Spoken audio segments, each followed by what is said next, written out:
Hi everyone, welcome to Cohen's Kitchen.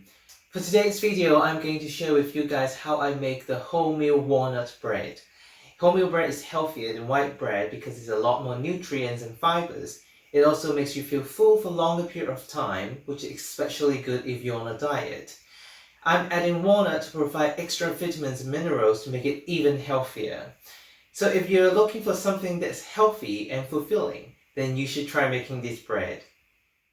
The ingredients of my wholemeal walnut bread include 500 grams of wholemeal bread flour, 7 grams of yeast, 7 grams of salt, 50 grams of unsalted butter, 150 grams of walnut, and 375 to 400 ml of water. To make the bread, first weigh the walnuts. Break them into sizes of your preference, and then put them aside. After that, weigh and put the flour, yeast and salt into a mixing bowl. Be careful that you put the yeast on one side and the salt on the other. You don't want the yeast to come into contact with the salt directly because the salt can stretch the yeast and slow down the process. Then, add in the butter and 350 ml of water and start mixing using one hand. As you continue mixing, add a further 25 to 50 ml of water if it is needed, so that the dough stays wet.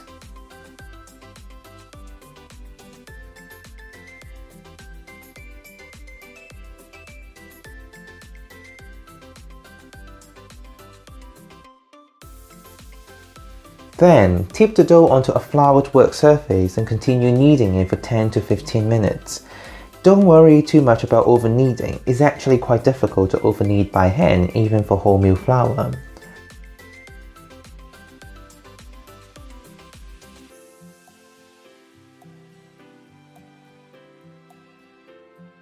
When the dough starts to combine very well together, start incorporating the chunks of walnuts into the dough while kneading. As you knead, you will crush the walnut further and release some of the oil and flavor into the dough. Add more water if the dough feels dry. The recipe of my dough is a bit on the wet side because both wholemeal flour and walnut absorb a lot of water. It is important for the dough to stay moist so that the bread will have a softer texture. Knead until you feel resistance from the gluten in the dough and that the surface is smooth.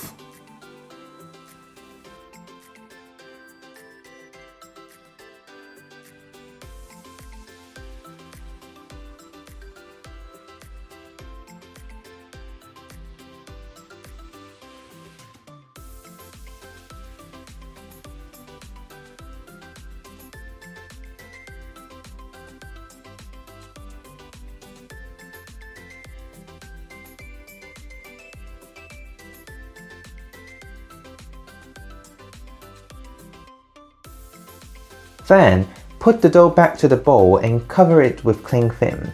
Let it proof until it is double in size.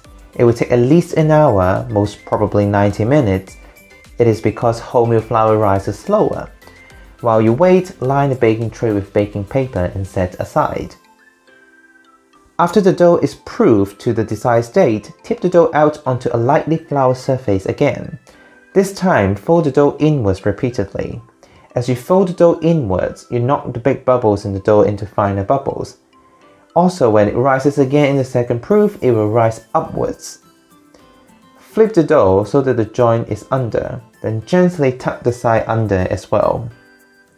After that, transfer the dough onto the prepared baking tray and place it into a large plastic bag, or just cover it with cling film. Let it proof for the second time for around an hour or until it is double in size again. When the dough is proofed, preheat the oven to 210 degrees Celsius with fan and also put in a tray with water in the bottom to heat up. If you're not using a fan oven, please refer to the description below for the conversion. After the oven is heated up, take the tray out of the bag or remove the cling film. It is optional for you to score the dough now.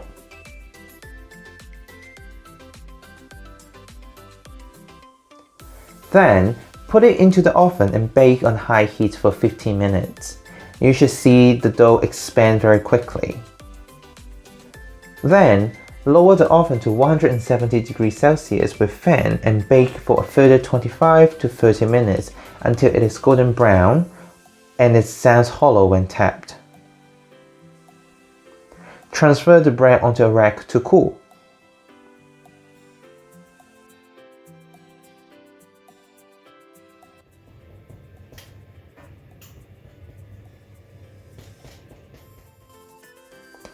Now I'm going to cut a slice so you can see how it cuts and the texture inside.